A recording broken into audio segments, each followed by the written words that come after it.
ನಾನು ಹಿಡ್ಕೊಂಡ ತಕ್ಷಣ ಅವನೊಂದು ಗನ್ ತೆಗೆದ್ಬಿಟ್ಟ. ಗನ್ ತೆಗೆದ ನಾನು ನನ್ನ ಎಡಗೈಯಲ್ಲಿ ಗನ್ ಇಟ್ಕೊಂಡ್ಬಿಟ್ಟೆ. ನಾನು ಗನ್ ಹಿಡ್ಕೊಂಡ್ಬಿಟ್ಟೆ, ಅವನದು ಪಿಸ್ತೂಲು ನಾನು ತೆಗೆದೆ. ನಮ್ದು ಬ್ರಿಟಿಷರ ಕಾಲದ ಪಿಸ್ತೂಲು. ಅವನದು ರಿವಾಲ್ವರ್ ಆಗಿದ್ರೆ ಈ ಕತೆ ಹೇಳಲಿಕ್ಕೆ ನಾನಿಲ್ಲಿ ಇರ್ತಾ ಇರಲಿಲ್ಲ. ನಂದು ರಿವಾಲ್ವರ್ ಆಗಿದ್ರೆ ಈ ಕಥೆಯ ರೂಪುರೇಷೆಗಳೇ ಬೇರೆ ಇರ್ತಾ ಇತ್ತು. ನಾನು ಆ ಪಿಸ್ತೂಲ್ನ ಕೈ ಬಿಟ್ರೆ ನನ್ನ ಪೊಲೀಸ್ನವ್ರನ್ನ ಎಲ್ಲರನ್ನೂ ಸಾಯಿಸ್ತಾನ ಅವನು. ಅವನು ಆಟೋಮೆಟಿಕ್ ಪಿಸ್ತೂಲ್, ಅದ್ರೊಳಗೆ 14 ರೌಂಡ್ ಏನೋ ಹಾಕೊಂಡಿದ್ದ ಅಂತ ಕಾಣುತ್ತೆ. ಅವನು ಜೋಬಲ್ಲಿ ನೋಡ್ತೀನಿ 20 ಜೀವಂತ ಗುಂಡುಗಳು. ಒಂದು 20 ವರ್ಷ ಅಥವಾ 21 ವರ್ಷ ಇರ್ಬೋದು. ಎತ್ತಿ ನಾನು ಆ ಪಿಸ್ತೂಲ್ ಬಲವಾಗಿ ಅವನ ತಲೆ ಮೇಲೆ ಹೊಡೆದೆ. ಮನೆಯೊಳಗಡೆ ಇನ್ನೊಂದು ಪಿಸ್ತೂಲ್ ಇಟ್ಟಿದ್ದೀನಿ ಅಂದ. ಅದು .45 ಕ್ಯಾಲಿಬರ್ನ ಪಿಸ್ತೂಲ್. ಇದು ಅಮೆರಿಕ ದೇಶದಲ್ಲಿ ನಿಷಿದ್ಧವಾದಂತ ಶಸ್ತ್ರಾಸ್ತ್ರ. ಆ ಡೈನಮಿಟ್ಗೆ ಒಂದು ಜೆಲಾಟಿನ್ ಕಡ್ಡಿ ಹಚ್ಚಿದ್ರೆ ಬ್ಲಾಸ್ಟ್ ಆಗ್ಬಿಡು ಅಂತ ಡೈನಮಿಟ್. ಮನೆ ನೋಡಿದ್ರೆ ಒಬ್ಬ ಪ್ರತಿಷ್ಠಿತ ಸುಸಂಸ್ಕೃತ ಧಾರ್ಮಿಕ ಬೀರುಗಳ ಕುಟುಂಬ, ಮುಸ್ಲಿಂ ಕುಟುಂಬ. ಯಾರವನು ಅಂತ ಹೇಳಿದಾಗ ಅವನ ಹೆಸರು ಮುನೀರ್ ಅಹಮದ್.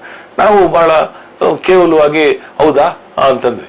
ಯಾವಾಗ ಅವನ ವ್ಯಕ್ತಿ ನಮಗೆ ಒಂದು ವಿದೇಶಿ ನಿರ್ಮಿತ ಪಿಸ್ತೂಲನ್ನು ತೋರಿಸ್ತಾ ಇದ್ದಾನೆ, ಅದು ನಾವು ನೋಡಿದ್ದೀವಿ. ಹೊಸ ಒಂದು ಪಿಸ್ತೂಲು, ಅದನ್ನ ತೋರಿಸಿ ಬೆದರಿಕೆ ಆಗ್ತಾ ಇದ್ದಾನೆ. ಜಾಸ್ತಿ ಮಾತಾಡಿದ್ರೆ ಶೂಟ್ ಹಾಕ್ಬಿಡ್ತೀನಿ ಅಂತ ಹೆದರ್ತಾ ಇದ್ದಾನೆ. ಅವನ ಜೊತೆ ಯಾವಾಗಲೂ ಒಂದಿಬ್ಬರು ಬರ್ತಾ ಇರ್ತಾರೆ. ನಾವು ಬಂದಾಗ ಹೇಳಿ ನಾವು ಅದ್ರ ಬಗ್ಗೆ ಕ್ರಮ ತೆಗೆದುಕೊಳ್ತೀವಿ, ನೀವು ದುಡುಕ್ಬೇಡಿ ಏನು ಅಂತ ಹೇಳಿ ಅವ್ರಿಗೆ ಹೇಳಿ ಮಾಹಿತಿ ಬಂದಾಗ ನಾವು ತಗೊಳ್ಳೋಣ ಅಂತಿದ್ವಿ. 31ನೇ ತಾರೀಕು ಒಂದು ಮಾಹಿತಿ ಬರುತ್ತೆ. ನಾವೆಲ್ಲ ಪೊಲೀಸ್ ಠಾಣೆಯಲ್ಲಿ ನಾನು ಕೂತಿದ್ದೆ. ಮಧ್ಯಾಹ್ನ ಎಲ್ಲ ಈ ರಾತ್ರಿಯ ಬಂದೋಬಸ್ತ್ ವ್ಯವಸ್ಥೆ ಬಗ್ಗೆ ನಾವು ವಿಶೇಷವಾದ ಸಭೆ ಕರೆದು ಏನೇನು ಮಾಡಬೇಕು ಬಂದೋಬಸ್ತ್ ವ್ಯವಸ್ಥೆ ಅನ್ನುವಾಗ ನನಗೆ ಫೋನ್ ಬರುತ್ತೆ. ಅವನು ನಮ್ಮ ಮನೆಗೆ ಬಂದ್ಬಿಟ್ಟಿದ್ದಾನೆ, ಅವನ ಜೊತೆ ಇಬ್ಬರು ಇದ್ದಾರೆ, ಕೈಯಲ್ಲಿ ಗನ್ನೆ ಇಟ್ಕೊಂಡು ಬಂದಿದ್ದಾನೆ, ಎದುರಿಸ್ತಾ ಇದ್ದಾನೆ ಅಂತ. ನಮಗೆ ತುಂಬಾ ಆತಂಕ ಆಗುತ್ತೆ. ಆಗ ನಾನು ನನ್ನ ಜೊತೆ ಒಬ್ರಿಗೂ MC ಶ್ರೀನಿವಾಸ್ ಅಂತ ಹೇಳಿ ಕೆಲಸ ಮಾಡ್ತಾ ಇದ್ರು. ಅವರು ನಂತರ ಪೊಲೀಸ್ ಇಲಾಖೆಯಲ್ಲಿ ಸ್ವಲ್ಪ ವರ್ಷ ಕೆಲಸ ಮಾಡಿ ಸೋಷಿಯಲ್ ವೆಲ್ಫೇರ್ ಇಲಾಖೆಗೆ ಅವರು ಒಳ್ಳೆ ಅಧಿಕಾರ, ಒಳ್ಳೆ KPS ಅಲ್ಲಿ ಪರೀಕ್ಷೆಯನ್ನ ಮಾಡಿ ಅವರು ಅಲ್ಲಿ ಅಧಿಕಾರಿಯಾಗಿ ಹೋಗ್ತಾರೆ. ಪೊಲೀಸ್ ಇಲಾಖೆ ಏನ್ ಬಿಡ್ತಾರೆ, ಆ ನಂತರ ಅವರು ಜಾಯಿಂಟ್ ಡೈರೆಕ್ಟರ್ ಆಗಿ ರಿಟೈರ್ ಆಗ್ತಾರೆ. ಅವರು ನನ್ನ ಜೊತೆ ಸಬ್ ಇನ್ಸ್ಪೆಕ್ಟರ್ MC ಶ್ರೀನಿವಾಸ್ ಅಂತ. ನಾವು ಕೂಡ್ಲೆ ಏನ್ ಮಾಡಿದ್ವಿ, ಕಾರ್ಯಪ್ರವೃತ್ತರಾದ್ವಿ ಅಂದ್ರೆ ನನ್ನ ಜೊತೆ ಒಬ್ಬ ಪೊಲೀಸ್ ಸಿಬ್ಬಂದಿ, ಅವ್ರ ಜೊತೆ ಒಂದು ಪೊಲೀಸ್ ಸಿಬ್ಬಂದಿ, ನನ್ನ ಹತ್ರನೂ ಪಿಸ್ತೂಲ್ ಇದೆ, ಅವ್ರ ಹತ್ರನೂ ಪಿಸ್ತೂಲ್ ಇದೆ. ನಾವು ಇಬ್ರು ಏನ್ ಮಾಡಿದ್ವಿ, ಆ ಮನೆ ಮೇಲ್ಗಡೆ ದೂರ ವಾಹನ ನಿಲ್ಲಿಸಿ ಹಿಂದುಗಡೆಯಿಂದ ಅವ್ರು ದಾಳಿ ಮಾಡೋದು, ಮುಂದುಗಡೆಯಿಂದ ನಾನು ದಾಳಿ ಮಾಡಬಹುದು, ಅವ್ರು ಯಾವ ಕಾರಣಕ್ಕೂ ತಪ್ಪಿಸ್ಕೊಂಡು ಹೋಗ್ಬಾರ್ದು ಅನ್ನೋ ಒಂದು ಪ್ಲಾನ್ ಮಾಡಿ ಆ ಮನೆ ಒಳಗಡೆ ನಾವು ಹೋದ್ವಿ. ಮನೆ ಒಳಗಡೆ ಹೋದಾಗ ಅವರು ಮೊದಲಿಗೆ ಬಂದ್ಬಿಟ್ರು ಒಳಗಡೆ. ಯಾರು ಹಿಂಬಾಗ್ಲಿಂದ ಬಂದಂತ ಶ್ರೀನಿವಾಸು ಮೊದಲಿಗೆ ಬಂದ್ರು. ನಾನು ಆ ನಂತರ ಇಲ್ಲಿ ಬಂದೆ, ಬಾಗ್ಲಾಕಿತ್ತು, ತಟ್ಟಿ ಒಳಗಡೆ ಹೋಗುವಷ್ಟರೊಳಗೆ ಬಾಗಿಲು ತೆಗೆದ್ರು. ಒಳಗಡೆ ಹೋದ್ರೆ ಅಲ್ಲಿ ಗಡಿಬಿಡಿ. ಆ ಹಿಂದುಗಡೆ ಅವರು ನುಗ್ಗಿದಾಗ ಅವ್ರಿಗೊಬ್ಬ ಶ್ರೀನಿವಾಸ್ ಅವ್ರಿಗೆ ಒಬ್ಬ ಪೈಲ್ವಾನ್ ಅಡ್ಡ ಸಿಕ್ಬಿಟ್ಟ. ಆ ಪೈಲ್ವಾನು ಅವ್ರು ಶ್ರೀನಿವಾಸ್ಗೂ ಅವ್ರಿಗೂ ಜಟಾಪಟಿ, ಅವ್ರನ್ನ ಹಿಡ್ಕೊಳಕ್ ಇವ್ರನ್ನ ಹಿಡ್ಕೊಳಕ್ ಅವರು ಕುಸ್ತಿ ಹೊಡೆದಾಟನೇ ಪ್ರಾರಂಭ ಆಗೋಯ್ತು. ಇನ್ನೊಬ್ಬ ದೊಡ್ಡ ಪೈಲ್ವಾನು, ಸಾಧನೆ ಮಾಡಿರ್ತಕ್ಕಂಥ ಪೈಲ್ವಾನು, ದಂಡು ಪ್ರದೇಶದ ಪೈಲ್ವಾನ್ ಅವನು. ಆಮೇಲೆ ಅವನು ಗರಡಿ ಮನೆ ಇಟ್ಕೊಂಡಿದ್ದಂತ ಪೈಲ್ವಾನ್. ಅವನ ದೇಹದಾಢ್ಯವನ್ನ ನೋಡಿದ ತಕ್ಷಣ ಯಾರು ಬೇಕು ಹೇಳ್ಬೋದು, ಇವನೊಬ್ಬ ವೃತ್ತಿಪರ ಪೈಲ್ವಾನ್ ಅಂತ, ಕುಸ್ತಿಪಟು. ನಾವು ಅವನು ನೋಡ್ತೀವಿ, ಈ ಪೈಲ್ವಾನ್ ಇದ್ದಾನೆ, ಅವನೊಬ್ಬ ಇನ್ನೊಬ್ಬ ನೋಡಿದ್ರೆ ಅವನು ಪೈಲ್ವಾನ್ ಅಂತಿದ್ದಾನೆ, ಇವನು ಸಣ್ಣಗೊಬ್ಬ ಹುಡುಗ ಇದ್ದಾನೆ ಅಂತ. ಅವನೇ ಮುನೀರ್ ಇರ್ಬೋದು ಅಂತ ನಮ್ಮಿದು. ಆ ಪೈಲ್ವಾನ್ ಏನ್ ಮಾಡಿದ್ವಿ, ಅವನು ಹಿಂದೆ ಇದ್ದವನು ಶ್ರೀನಿವಾಸ್ ಜೊತೆ ಹೊಡೆದಾಟ ಶುರು ಆಗೋಯ್ತು. ಅವ್ರನ್ನ ಹಿಡಿಲಿಕ್ಕೆ ಇವರು ಅವ್ನು ತಪ್ಪಿಸ್ಕೊಳ್ಳೋಕೆ ಪ್ರಯತ್ನ ಅವನು. ಆದ್ರೆ ಶ್ರೀನಿವಾಸ್ ಅವನ್ನ ಹಿಡಿದ್ಬಿಟ್ರು, ಗಟ್ಟಿ ಮಾಡಿ ಹಾಡ್ದು ಎಲ್ಲ ಹಿಡಿದ್ರು. ಸಾಧನೆ ಮಾಡಿದಂತ ಕುಸ್ತಿ ಪೈಲ್ವಾನ್ ಇದ್ದಾನಲ್ಲ, ಅವನು ಬೆಕ್ಕಿನ ಮರಿ ಆಗ್ಬಿಟ್ಟ, ಇಲ್ಲಿ ಆಗ್ಬಿಟ್ಟ. ನಮ್ಮ ಈ ಗದ್ದಲ, ಆರ್ಭಟ ಎಲ್ಲವನ್ನು ನೋಡಿ ಅವನು ಒಂದು ಮೂಲೆಯಲ್ಲಿ ಗಡಗಡ ನಡುಗ್ತಾ ಕೂತ. ಪಾತಕ ಲೋಕದ ಪರಿಚಯ ಇಲ್ಲದೆ ಪಾತಕಿಗಳ ಜೊತೆ ಸೇರಿದಂತ ಒಬ್ಬ ಶಕ್ತಿವಂತ ಪೈಲ್ವಾನು ಯಾವ ರೀತಿ ಆಗ್ಬಿಡ್ತಾನೆ, ಶಕ್ತಿಯೇ ಇಲ್ಲದ ಕುತಂತ್ರಗಳನ್ನ ತಲೆಯಲ್ಲಿ ತುಂಬಿಸ್ಕೊಂಡಿರ್ತಕ್ಕಂಥ ಕೆಟ್ಟ ಮನಸ್ಸಿನ ಪಾತಕ ಲೋಕದವರು ಕುಸ್ತಿಗೆ ಬೀಳ್ತಾರೆ, ಬೀಳ್ತಾರೆ, ಪೊಲೀಸರನ್ನ ಕೊಲ್ಲುವ ಪ್ರಯತ್ನ ಮಾಡ್ತಾರೆ. ಇವನು ಎದುರುಗಡೆ ಸಿಕ್ಕದ, ನಾನು ಅವನ್ನ ಮುಖಾಮುಖಿ ಆಗೋಯ್ತು. ನಾನು ಹಿಡ್ಕೊಂಡ ತಕ್ಷಣ ಅವನೊಂದು ಗನ್ ತೆಗೆದ. ನಾನು ನನ್ನ ಎಡಗೈಯಲ್ಲಿ ಗನ್ ಇಟ್ಕೊಂಡ್ಬಿಟ್ಟೆ. ಅವನದು ಪಿಸ್ತೂಲು.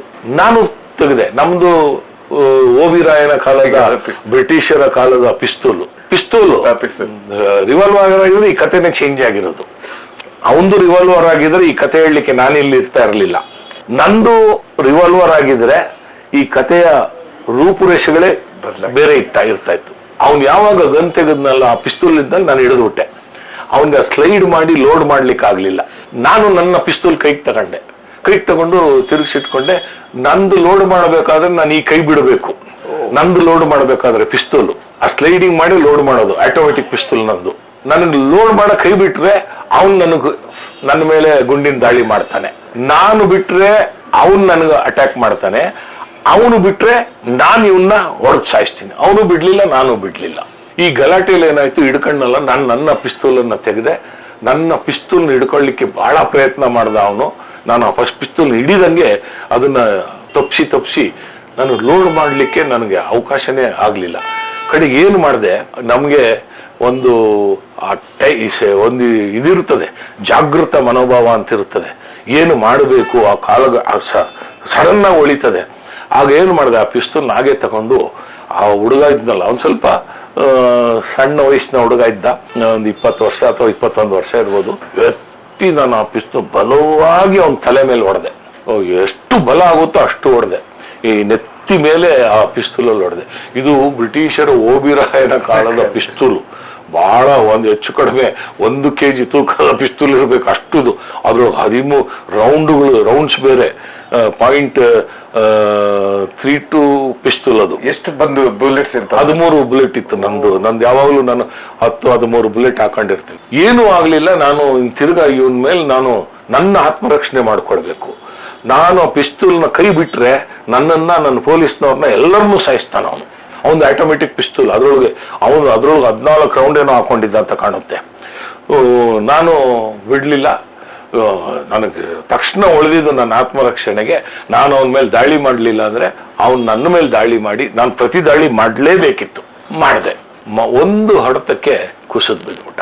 ತಲೆ ನೆತ್ತಿ ಹೊಡೆದಿದ್ದ ಏಟ್ಗೆ ಕುಸಿದ್ ಬೀಳ್ತಾ ಇರ್ಬೇಕಾದ್ರೆ ಕೈ ಬಿಟ್ಟಾಗ ನಮ್ಮ ಪೊಲೀಸ್ನವರೆಲ್ಲ, ಸರ್ ಅವನು ಇಷ್ಟೆಲ್ಲ ನಮ್ಮನ್ನ ಕೊಲ್ಲಕ್ ಪ್ರಯತ್ನ ಮಾಡಿದ್ದಾನೆ, ಶೂಟ್ ಮಾಡೋಣ ಅವನಿಗೆ ಅಂದ್ರು. ಕುಸಿದ್ ಬಿದ್ದಿದ್ದಾನೆ. ಅವನು ಪೈಲ್ಮಾನ ಗಡಗಡ ನಡುಗ್ತಾ ಇದ್ದಾನೆ, ಮೂತ್ರ ಮಾಡ್ಕೊಂಡ್ಬಿಟ್ಟಿದ್ದಾನೆ. ಇನ್ನೊಬ್ಬ ಪೈಲ್ಮಾನ ಶ್ರೀನಿವಾಸರವರ ಹೊಡೆತಕ್ಕೆ ಕುಸ್ತೋಗ್ಬಿಟ್ಟಿದ್ದಾನೆ.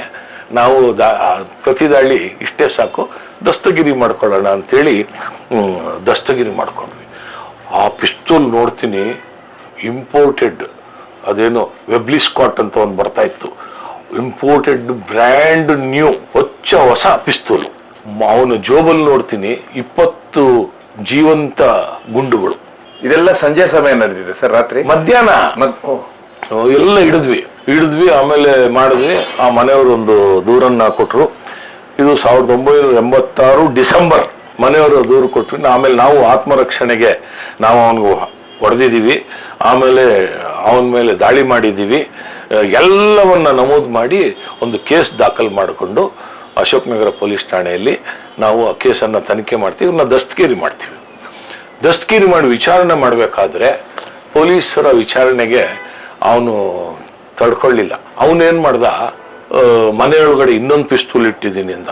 ಅದು .45 ಕ್ಯಾಲಿಬರ್ನ ಪಿಸ್ತೂಲ್ ರಿವಾಲ್ವರ್, ನಾನು ಮರ್ತಿದ್ದೀನಿ. ಇದು ಅಮೆರಿಕ ದೇಶದಲ್ಲಿ ನಿಷಿದ್ಧವಾದಂತ ಶಸ್ತ್ರಾಸ್ತ್ರ. ಅಲ್ಲಿ ನಿಷೇಧ, ಬ್ಯಾನ್ ಇದೆ. ಹೌದು, ಅಲ್ಲಿ ಬ್ಯಾನ್ ಆಗಿರ್ತಕ್ಕಂಥ ವೆಪನ್ ಇದು. ಹೊಸ ಒಂದೊಂದು ಗುಂಡು ಇಷ್ಟಿಷ್ಟಪ್ಪ, 4-5. ಅದ್ರೊಳಗೆ ಬಹಳ ಹತ್ತಿರದಿಂದ ಹೊಡೆದ್ರೆ ಆನೆಗಳನ್ನ ಕೊಲ್ಬಹುದು ಅಂತ ಪಿಸ್ತೂಲು ರಿವಾಲ್ವರ್ ಇರಬೇಕು. ಅದನ್ನು ವಶಪಡಿಸ್ಕೊಂಡ್ವಿ. ಮನೆ ದಸ್ತಗಿರಿ ಮಾಡಿದಾಗ ಮನೆಯೊಳಗಡೆ ಒಂದು ಡೈನಮಿಟ್ ಸಿಗ್ತದೆ. 2 ಡೈನಮಿಟ್ಗಳೇನೋ ಸಿಗುತ್ತೆ. ಆ ಡೈನಮಿಟ್ಗೆ ಒಂದು ಜೆಲಾಟಿನ್ ಕಡ್ಡಿ ಹಚ್ಚಿದ್ರೆ ಬ್ಲಾಸ್ಟ್ ಆಗ್ಬಿಡು ಅಂತ ಡೈನಮಿಟ್ಟು. ಇದೇನಪ್ಪ ಇವನು ಈ ಮಟ್ಟಕ್ಕಿದ್ದಾನೆ. ಮನೆ ನೋಡಿದ್ರೆ ಒಬ್ಬ ಪ್ರತಿಷ್ಠಿತ ಸುಸಂಸ್ಕೃತ ಧಾರ್ಮಿಕ ಬೀರುಗಳ ಕುಟುಂಬ, ಮುಸ್ಲಿಂ ಕುಟುಂಬ, ವಿದ್ಯಾವಂತರ ಮುಸ್ಲಿಂ ಕುಟುಂಬ. ಆಮೇಲೆ ಮನೆಯೆಲ್ಲ ಜಪ್ತಿ ಮಾಡಿದ್ರೆ 5 ಪಾಸ್ಪೋರ್ಟ್ ಸಿಗುತ್ತೆ. 5 ಪಾಸ್ಪೋರ್ಟ್, ಒಬ್ಬನೇ ವ್ಯಕ್ತಿಯ 5 ಪಾಸ್ಪೋರ್ಟ್, ಫೋಟೋ ಅವರಿಂದೇನೆ. ಆಗ ಟೆಕ್ನಾಲಜಿ ಇಷ್ಟು ಮುಂದುವರೆದಿರಲಿಲ್ಲ, ಕಂಪ್ಯೂಟರು ಇದೆಲ್ಲ ಇರಲಿಲ್ಲ. ಒಂದರಲ್ಲಿ ಮುನೀರ್ ಅಹಮದ್ ಅಂತೇಳಿ MA ಮುನೀರ್ ಅಹಮದ್ ಅಂತ, ಮುನೀರ್ ಅಹಮದ್ ಕುರೇಶಿ ಅಂತ, MA ಕುರೇಶಿ ಅಂತ ಬೇರೆ ಬೇರೆ ಹೆಸರಿನಲ್ಲಿ ಒಬ್ಬನೇ ವ್ಯಕ್ತಿಯ, ಒಂದರಲ್ಲಿ ದಾಡಿ, ಒಂದರಲ್ಲಿ ಟೋಪಿ ಹಾಕೊಂಡು ಫೋಟೋ, 5 ಪಾಸ್ಪೋರ್ಟ್ ಸಿಕ್ತು. ಒಂದು ಪಾಸ್ಪೋರ್ಟು ಮೈಸೂರಿನ ಸರಸ್ವತಿ ಪುರಂನ ವಿಳಾಸ, ಇನ್ನೊಂದು ಪಾಸ್ಪೋರ್ಟು ಅಲ್ಸೂರ್ ಗೇಟ್ನ ಒಂದು ವಿಳಾಸ, ಇನ್ನೊಂದು ಪಾಸ್ಪೋರ್ಟು ಬಸವನಗುಡಿಯ ವಿಳಾಸ, ಅವನ ಕಾಯಂ ವಿಳಾಸದ ಒರಿಜಿನಲ್ ಪಾಸ್ಪೋರ್ಟ್. ಈ 5 ಪಾಸ್ಪೋರ್ಟುಗಳು ಸಿಕ್ತು. ಈ ಪಾಸ್ಪೋರ್ಟುಗಳು ನೋಡಿದ್ರೆ ಇವನು ಅಷ್ಟು ಸಣ್ಣ ವಯಸ್ಸಲ್ಲಿ ಫ್ರಾನ್ಸ್ಗೆ ಹೋಗಿದ್ದಾನೆ, ಟರ್ಕಿಗೆ ಹೋಗಿದ್ದಾನೆ, ಪಾಕಿಸ್ತಾನಕ್ಕೆ ಹೋಗಿದ್ದಾನೆ. ಇವನು ಹಿನ್ನೆಲೆ ನೋಡಿ ನಮಗೆ ಗಾಬರಿ ಆಗೋಯ್ತು. ಏನು ಇವರು ಈ ಭೂಗತ ಲೋಕ ಯಾರಿಗೆ ಒಬ್ಬ ಗನ್ನಿಟ್ಕೊಂಡು ಬರ್ತಾನೆ, ಮುನೀರ್ ಅಂತ ಬರ್ತಾನೆ ಅಂತ ಇವನೇ. ಮೊದಲಿಗೆ ಇವನು ಪಾತಕ ಲೋಕಕ್ಕೆ ಪರಿಚಯಿಸಿದ ಕೀರ್ತಿ ಅಶೋಕ್ ನಗರ ಪೊಲೀಸರಾದ ನಮಗೆ. ಆಮೇಲೆ ಏನ್ ಮಾಡಿದ್ವಿ, ಆ ಪಾಸ್ಪೋರ್ಟ್ ಎಲ್ಲ ನೋಡಿದ್ವಿ. ಆ ಪಾಸ್ಪೋರ್ಟ್ ಅಲ್ಲಿ ಬೇರೆ ಬೇರೆ ಬೇರೆ ಬೇರೆ ಹೆಸರು, ಬೇರೆ ಬೇರೆ ವಿಳಾಸ, ಒಬ್ಬನೇ ವ್ಯಕ್ತಿ. ಆಮೇಲೆ ಎಲ್ಲ ಪಾಸ್ಪೋರ್ಟ್ ಅಲ್ಲೂ ಇವನು ಮೂರು ಪಾಸ್ಪೋರ್ಟ್ ಬೇರೆ ಬೇರೆ ದೇಶಗಳಿಗೆ ಭೇಟಿ ಕೊಟ್ಟು ಬಂದಿದ್ದಾನೆ. ಯಾವುದೇ ಅಡ್ಡಿ ಆತಂಕ ಇಲ್ಲದೆ. ಅದರೊಳಗೆ ಎಲ್ಲದರಲ್ಲೂ ಸೀಲು ಸೈನ್ ಎಲ್ಲ ಇದೆ, ವೀಸಾ ಸೀಲು, ವೀಸಾದು ಇದು ಎಂಟ್ರಿ ಎಕ್ಸಿಟ್ ಎಲ್ಲ ಇದೆ. ಇದು ಎಲ್ಲ ಗಮನಕ್ಕೆ ಬಂತು. ಇದನ್ನೆಲ್ಲ ನಾವು ವಶಪಡಿಸ್ಕೊಂಡ್ವಿ. ಒಂದು ಸುಸಂಸ್ಕೃತ ಹಿನ್ನೆಲೆಯ ಕುಟುಂಬದ ವ್ಯಕ್ತಿ, ಬೆಂಗಳೂರು ನಗರದ ಬಸವನಗುಡಿಯ ಪ್ರತಿಷ್ಠಿತ ಕಾಲೇಜು, ಆ ಕಾಲೇಜಿನ ಹೆಮ್ಮೆ ಹೆಗ್ಗಳಿಕೆಯೇ ವಿದ್ಯಾಭ್ಯಾಸ, ಸಂಸ್ಕೃತಿ, ಕಲೆಯ ಬಗ್ಗೆ ಅಪಾರವಾದ ಹಿನ್ನೆಲೆ ಇರತಕ್ಕಂಥ ಒಂದು ಕಾಲೇಜು. ಆ ಕಾಲೇಜಿನ ವ್ಯಕ್ತಿ ಇವನು ಈ ಪಾತಕ ಲೋಕದಲ್ಲಿ ಬಂದ ಅಂತ ಮಾಡಿ ನಾವು ಕೇಸುಗಳೆಲ್ಲ ತನಿಖೆ ಮಾಡಿದ್ವಿ. ಆಮೇಲೆ ಒಂದು ದೊಡ್ಡ ವಕೀಲರ ತಂಡನೇ ಬಂದ್ಬಿಡ್ತು ಬಿಡಿಸ್ಕೊಳ್ಳಿಕ್ಕೆ. ಅದ್ರೊಳಗೆ ಒಬ್ಬರು ವಕೀಲರಂತೂ ನನ್ನ ಮೇಲೆ ಬಹಳ ಆರ್ಭಟ ಮಾಡಿದ್ರು. ಈ ಪೊಲೀಸರಿಗೆ ಅವನ್ನ ಹಿಡಿಯಕ್ಕಾಗಲ್ಲ, ಇವನ್ನ ಹಿಡಿಯಕ್ಕಾಗಲ್ಲ, ದರೋಡೆಕೋರನ್ನ ಹಿಡಿಯಕ್ಕಾಗಲ್ಲ, ಚೈನ್ ಸ್ನ್ಯಾಚರ್ಸ್ನ ಹಿಡಿಯಕ್ಕಾಗಲ್ಲ. ಒಬ್ಬ ಅಮಾಯಕ ವಿದ್ಯಾರ್ಥಿ ಮೇಲೆ ಹಲ್ಲೆ ಮಾಡಿ, ಹೊಡೆದು, ದಾಳಿ ಮಾಡಿ ಅದನ್ನ ತಪ್ಪಿಸ್ಕೊಳ್ಳಕ್ಕೆ ಈ ಪಿಸ್ತೂಲ್ಗಳನ್ನೆಲ್ಲ ತಂದಿಟ್ಬಿಟ್ಟಿದ್ದಾರೆ ಅಂತ ಮ್ಯಾಜಿಸ್ಟ್ರೇಟ್ ಮುಂದೆ ಅಲಿಗೇಷನ್ ಮಾಡಿದ್ರು. ಈ ಪಿಸ್ತೂಲ್ನ ಗುಂಡುಗಳನ್ನ ತಂದಿಟ್ಬಿಟ್ಟು ಸುಳ್ಳು ಕೇಸ್ ಪ್ರಕರಣ ಮಾಡಿದ್ದಾರೆ ಅಂತ. ಆದರೆ ಆ ನ್ಯಾಯಾಧೀಶರು ನನಗೆ ಇನ್ನೂ ನೆನಪಿದೆ. ನಾನು ಆವಾಗ ಕೋರ್ಟ್ಗೆ ಹೋಗಿದ್ದೆ ನಾನು. ಅವಾಗ ಅವ್ರು ಹೇಳ್ತಾರೆ, ಅಲ್ರಿ ಆ ಪಿಸ್ತೂಲ್ ಎಲ್ಲ ಹೊಸದು, ಆಮೇಲೆ ಪೊಲೀಸರಿಗೆ ತಂದಿಡಕ್ಕೇನು ಹುಚ್ಚಿಡ್ದಿದ್ಯಾ, ಯಾಕೆ ಈ ಥರದ್ದೆಲ್ಲ ವಿತಂಡವಾದಗಳನ್ನ ಮಾಡ್ತಿದಿ ಅಂತ. ಸ್ವಾಮಿ ಹೊಡೆದಿದ್ದಾರವರು, ಅದಕ್ಕೋಸ್ಕರ ಇಟ್ಟಿದ್ದಾರೆ. ಅವ್ರು ನನಗೆ ಕೇಳಿದ್ರು, ಏನ್ರಿ ಈ ಥರ ಹೊಡೆದ್ಬಿಟ್ಟಿದ್ದೀರಾ? ಹೌದು ಸ್ವಾಮಿ ಹೊಡೆದಿದ್ದೀವಿ ಅಂತ ಹೇಳ್ತಾ ಇದ್ದೀರಿ. ಹೌದು, ಅದನ್ನೇ ನನ್ನ FIR ಅಲ್ಲೇ ಬರೆದಿದ್ದೀವಿ ನಾವು. ಹೊಡೆದಿರೋದು, ಅವ್ನಿಗೆ ಗಾಯ ಆಗಿರೋದು, ಚಿಕಿತ್ಸೆ ಮಾಡಿಸಿರೋದು ಅವನಿಗೆ ಬೋರಿಂಗ್ ಆಸ್ಪತ್ರೆಯಲ್ಲಿ. ನಾವು FIR ಅಲ್ಲಿ ಯಾಕೆ ಹೊಡೆದ್ರಿ ಅಂತ ಹೇಳೋದು, ಆತ್ಮರಕ್ಷಣೆಗೆ ಅಂತ. ಆತ್ಮರಕ್ಷಣೆಗೆ ಮಾಡಿದ್ರೆ ಇದು ಸಬ್ಜೆಕ್ಟು ನಿಮ್ಮ ತನಿಖೆ ಅದಕ್ಕೆಲ್ಲ ಬರುತ್ತೆ, ನೀವು ಬಿಡಿ ಅಂದ್ರು. ನನಗೆ ಪೊಲೀಸ್ ಕಸ್ಟಡಿಗೆ ಬೇಕು ಅಂತ ಕೇಳಿದೆ. ಅವ್ರು ಕೊಡಬಾರ್ದು ಅಂತ ಅವ್ರ ವಕೀಲರ ತಂಡ. ಆದರೆ ಆ ನ್ಯಾಯಾಧೀಶರು ನನಗೆ ಪೊಲೀಸ್ ವಶಕ್ಕೆ ಕೊಟ್ಟರು. ಪೊಲೀಸ್ ವಶಕ್ಕೆ ಕೊಟ್ಟಾಗ ಇವನ ಇದೆಲ್ಲವನ್ನು ಇನ್ನೂ ಕೆಲವು ವಸ್ತುಗಳನ್ನು ನಾವು ವಶಪಡಿಸ್ಕೊಂಡ್ವಿ. ವಶಪಡಿಸ್ಕೊಂಡಾಗ ಈ 5 ಪಾಸ್ಪೋರ್ಟ್ಗಳನ್ನು ಪಡೆದ ಬಗ್ಗೆ ಹೇಗೆ ಪಡೆದ ಅಂತ ಕಸ್ಟಡಿಗೆ ಆಯ್ತು. ಆಮೇಲೆ ಪಡೆದ ಅಂತ ತನಿಖೆ ಮಾಡೋಕ್ಕೆ ಪ್ರಾರಂಭ ಮಾಡಿದ್ರೆ ಬೇರೆ ಬೇರೆ ಪೊಲೀಸ್ ಠಾಣೆಲ್ಲ, ಮೈಸೂರು, ಅಲ್ಸೂರು ಗೇಟು, ಬಸವನಗುಡಿ, ಆಮೇಲೆ ಜಯನಗರ, ಈ ಥರ 5 ಪೊಲೀಸ್ ಸ್ಟೇಷನ್ಗಳಲ್ಲಿ ಮಾಡಿದಂಥ ಪಾಸ್ಪೋರ್ಟ್ಗೆ ಯಾವ ರೀತಿ ಪಡ್ಕೊಂಡ, ಈ ನಕಲಿ ಪಾಸ್ಪೋರ್ಟ್ ಅಲ್ವಾ, ಇದನ್ನೆಲ್ಲ ಸೇರಿಸಿ ಒಂದು ಕ್ರೋಢೀಕರಿಸಿ ಅಲ್ಸೂರು ಪೊಲೀಸ್ ಠಾಣೆಯಲ್ಲಿ ಒಂದು ಕೇಸನ್ನು ನಾವು ದಾಖಲು ಮಾಡ್ತೀನಿ. ಆದ್ರೆ ಇವನ್ನ ವಿಚಾರಣೆಯಲ್ಲಿ ಜೈಲಲ್ಲಿದ್ದಾಗ ಇವನ್ನ ಫೋಟೋ ತಗೋಬೇಕು, ಬೇರೆ ಬೇರೆ ತರ. ಒಂದರಲ್ಲಿ ದಾಡಿ ಹಾಕೊಂಡಿದ್ದಾನೆ, ಒಂದರಲ್ಲಿ ಕ್ಯಾಪ್ ಹಾಕೊಂಡಿದ್ದಾನೆ, ಒಂದರಲ್ಲಿ ಏನು ಮೀಸೆ ದಾಡಿ ಏನೂ ಇಲ್ಲ, ಈ ತರದೆಲ್ಲ ಬೇರೆ ಬೇರೆ ಇದೆ. ಅದೇ ರೀತಿ ನಾವು ಫೋಟೋ ತಗೋಬೇಕು ಅಂದಾಗ ದೊಡ್ಡ ಗಲಾಟೆ ಆಯ್ತು ಕೋರ್ಟಲ್ಲಿ. ನಾವು ಅದಕ್ಕೆ ಅನುಮತಿ ಕೊಡಬಾರ್ದು ಅಂತ ಅವರು ವಕೀಲರೆಲ್ಲ ಮಾಡಿದ್ರು. ಆದ್ರೆ ಈ ಐಡೆಂಟಿಫಿಕೇಶನ್ ಆಫ್ ಪ್ರಿಸನರ್ಸ್ ಆಕ್ಟ್ ಅಂತ ಒಂದಿದೆ ನಮ್ಮ ದೇಶದ ಒಂದು ಕಾನೂನು, ಐಡೆಂಟಿಫಿಕೇಶನ್ ಆಫ್ ಪ್ರಿಸನರ್ಸ್ ಆಕ್ಟ್ ಅಂತ. ಆ ಆಕ್ಟ್ ಪ್ರಕಾರ ನಾವು ಈ ವ್ಯಕ್ತಿ ಏನೇನು ವೇಷಭೂಷಣ ಮಾಡ್ಕೊಂಡಿದ್ನೋ ಅದನ್ನ ನಾವು ಮಾಡಿ ಇದಕ್ಕೆ ತಾಳೆ ಆಗುತ್ತಾ ಇಲ್ಲೋ ಅಂತ ನಾವು FSL ಅಲ್ಲಿ ಒಪಿನಿಯನ್ ತಗೊಳ್ಬೇಕಾದ್ರಿಂದ ಅವನಿಗೆ ಆ ಥರ ಡ್ರೆಸ್ ಮಾಡಿ ನಾವು ಫೋಟೋ ತಗೊಳ್ಳಿಕ್ಕೆ ಅವಕಾಶ ಬೇಕು ಅಂತ ಕೇಳಿದ್ವಿ. ಅವ್ರು ಅವಕಾಶ ಕೊಡಬಾರ್ದು ಅಂತ. ಆದರೆ ಮಾನ್ಯ ನ್ಯಾಯಾಲಯ ನಮಗೆ ಅವಕಾಶ ಕೊಡ್ತು. ನಾವು ಅಲ್ಲೋಗಿ ಫೋಟೋ ತಗೊಂಡು ಅವನು ದಾಡಿ ಇದ್ದದ್ದು, ಕ್ಯಾಪು, ಮೀಸೆ ಇಲ್ಲದೆ ಇರುವಂಥದ್ದು ಇಂಥದ್ದೆಲ್ಲ ಫೋಟೋ ತೆಗೆದು ಕಳೆದಾಗ FSL ಇಂದ ಒಂದು ವರದಿ ಬರುತ್ತೆ, ಇದೇ ವ್ಯಕ್ತಿ ಒಂದೇ ವ್ಯಕ್ತಿ ಈ ಎಲ್ಲ ಫೋಟೋದಲ್ಲಿರೋದು ಅಂತ, ಪಾಸ್ಪೋರ್ಟ್ ಅಲ್ಲಿ ಇರೋದು, ಆಮೇಲೆ ಈ ವ್ಯಕ್ತಿ ಒಬ್ಬನೇ ಅಂತ ನಮಗೆ ದೃಢೀಕರಿಸ್ತಾರೆ. ನಿಮಗೆ ಆಶ್ಚರ್ಯ ಆಗ್ಬೋದು, ಈ ಕೇಸನ್ನು ನಾನು ಪತ್ತೆ ಮಾಡಿರೋದು 86ನೇ ಇಸ್ವಿಲಿ, 1986. 986 ಇವತ್ತು 87ಕ್ಕೆ ಹಲಸೂರು ಪೊಲೀಸ್ ಠಾಣೆಯಲ್ಲಿ ಪಾಸ್ಪೋರ್ಟ್ ಕಚೇರಿ ಅಲ್ಲಿದ್ದರಿಂದ ನಾವು ಅಲ್ಲಿ ಒಂದು ದೂರನ್ನ ದಾಖಲು ಮಾಡಿದೆ. 87ಕ್ಕೆ ಕೇಸು ದಾಖಲಾಯಿತು. ಈಗೆಷ್ಟು 2025 ಇಲ್ಲಿಯವರೆಗೆ 1987ರಿಂದ 2025 ಏಪ್ರಿಲ್ ತಿಂಗಳವರೆಗೆ ನನಗೆ ಆ 5 ಪಾಸ್ಪೋರ್ಟ್ ನಕಲಿ ಪಾಸ್ಪೋರ್ಟ್ಗಳ ಬಗ್ಗೆ ಕೋರ್ಟಿಂದ ಸಮನ್ಸ್ ಬಂದಿಲ್ಲ, ವಾರಂಟ್ ಬಂದಿಲ್ಲ. ಆ ಕೇಸು ಏನಾಗಿದೆ ಅಂತೇಳಿ ನನಗೆ ಇಲ್ಲಿವರೆಗೂ ಮಾಹಿತಿ ಇಲ್ಲ. ಅಂದ್ರೆ ವ್ಯವಸ್ಥೆಯ ನ್ಯೂನ್ಯತೆಯನ್ನ ನಾನು ನಿಮ್ಗೆ ಹೇಳ್ತಾ ಇದ್ದೀನಿ. 38 ವರ್ಷ ಕಳೆದು ಹೋಗಿರ್ಬೋದು ಈಗಾಗಲೇ. ಆದ್ರೂ ಸಹ ಆ ಕೇಸ್ ಏನಾಗಿದೆ ಅಂತ ಇಲ್ಲ.